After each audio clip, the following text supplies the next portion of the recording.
Policia e Lushnjës ka vënë në pranga një 38 vjeçar që shpërndante lëndë narkotike kokain dhe drejtonte automjetin në efektin e alkoolit. Gjithashtu ai ndëshkohet me 55.000 lekë gjob për shkeljet rrugore të kryera.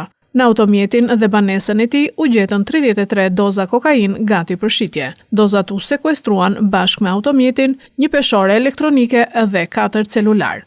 Sipas njoftimit zyrtar të policisë, gjatë monitorimeve të kryera në të gjithë territorin e qarkut me objektiv konstatimin e shtetasve që kryen manovra të dyshimta dhe të rrezikshme me mjetet që drejtojnë nga shërbimet e policisë rrugore, u ndalua për verifikim në aksin rrugor Fjeshegan Krutje, automjeti me drejtues shtetasin EK 38 vjeç banues në Lushnjë.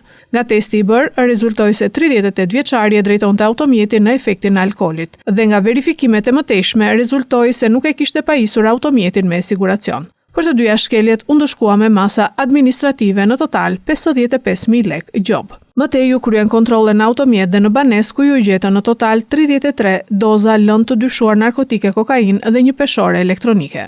Në përfundim të veprimeve procedurale të kryera në kuadër të operacionit të koduar penalitetet, specialistët e sektorit për hetimin e narkotikëve arrestuan shtetasin EK për veprën penale, prodhimi dhe shitja e narkotikëve.